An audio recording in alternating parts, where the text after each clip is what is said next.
Go. Okay, I got you. that's your I got start. you. Since we last talked to you, there have been more cases of inappropriate force in the jail. There was a settlement this week with Jamal Hunter. My question for you is simple. At the end of the day, who is accountable?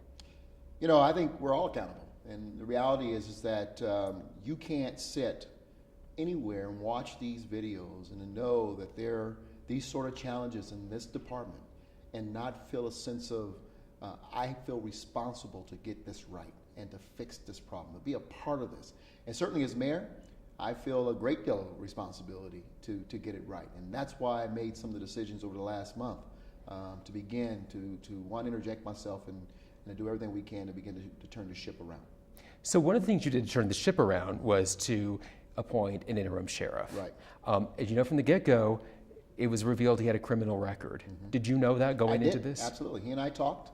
It was something that, one, I asked him about it up front, not the particular case, but as I ask any appointee, what do I need to know that might be revealed once I utter your name? And he was very forthcoming about what happened to him as a young man.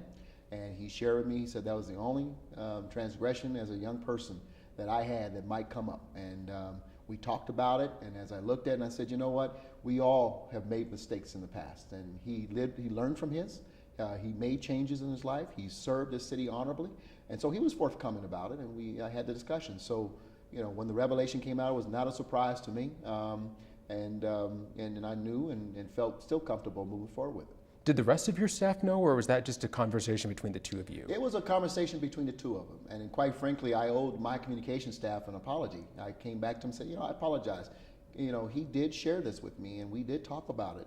We talked about it for a little while, and you know, I should have immediately shared that with the communications department so they were prepared to do it. So that's on me, and you know, in the midst of all that we were dealing with, simply let it slip through my mind not to share that with them, and I should have. It wasn't intentional to keep it from. Yeah, I want to move on to other topics. Please. But what was it in your conversation with the interim sheriff that gave you comfort that he could accept this position with that past? You know, you need to understand that when I, as mayor, and really it may be a peek into how I think, I'm constantly watching city employees.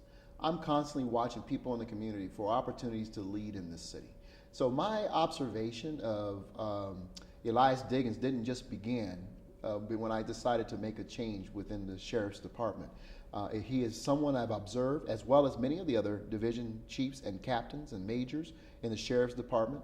I have watched him intricately as he has been moved or elevated in the department, and how he has come in and worked with the various deputies that were under his charge, how he's addressed challenges, how he was just recently, before me asking him to become interim chief sheriff, quite frankly, he was moved downtown to begin to address some of these issues. And he had already started to make some changes in the very short time he was there, and I think it was less than a couple of weeks, to make some changes to address these issues. And so I've been observing him over the years, as well as the other folks. And there was really, you know, when it came time to make a shift, and I knew I needed an interim, really no question in my mind who I might turn to. There may have been 2 others or 3 others I was looking at. We looked at records, and I made a decision on my gut based on what I've observed. This is a no-nonsense individual who has, when he walked into positions, he's taken leadership without question, and he's respected by the rank and file, and I knew that he would be the right choice right now. Will you consider him to be permanent in that role? You know, that's really a call he has to make. One, will he put his name in? And we'll cross that bridge when we get to it. At this point in time, he's focused on leading this department, as I've asked him to do. And I'm focused on putting the mechanisms in place to go find the very best sheriff to lead this department. Let's move on from the sheriff. But I do want to talk about the cases, the settlements. There's the Jamal Hunter case, and there was other settlements that council has recently approved. In these settlements, there is no admission of guilt. I'm wondering if you think any of these individuals whose cases have come forward deserve a public apology from the city.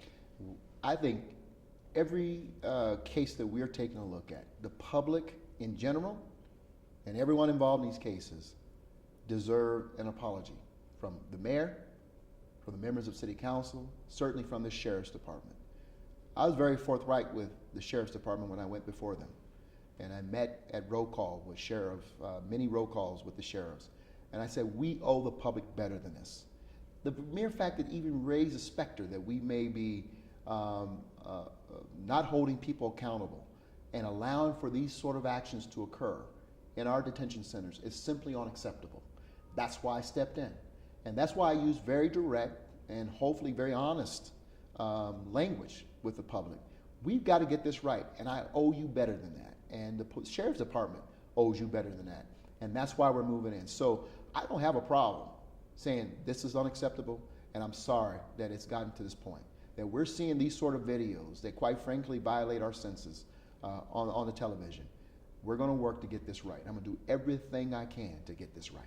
So will you or a council member or someone call up Mr. Hunter and others and simply say, I'm sorry, will you reach out? You know, let me say, you know, I haven't made that transition point to whether or not I make the personal phone call to Mr. Hunter.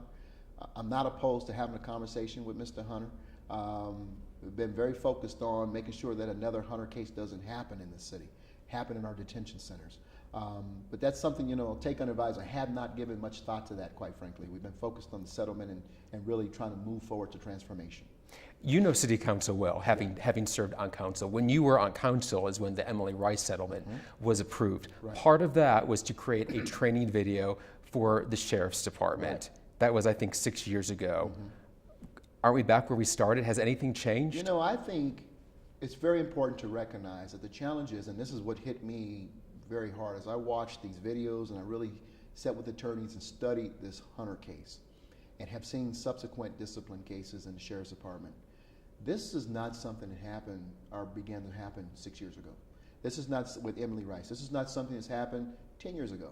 I really believe that the germinations of this type of culture that we have discovered in the Sheriff's Department goes back decades.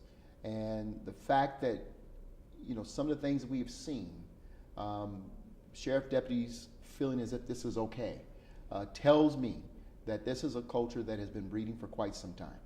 And, you know, my job is not to focus so much on what's happened before I arrived here.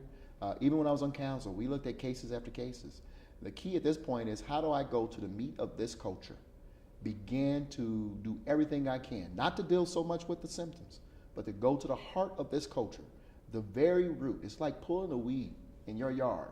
I'm less worried about what I'm seeing above ground than I am what's underground. And I want to get to that root so I don't see it again. And that's exactly where we are right now. And that's what I want to lead this city. I want to lead all of the experts and staff that are helping me on this issue, as well as hopefully City Council, to say, let's go get the root of this. It's going to be a lot worse before it gets better, but ultimately it's going to get better because we went for the root instead of the leaf that's above ground.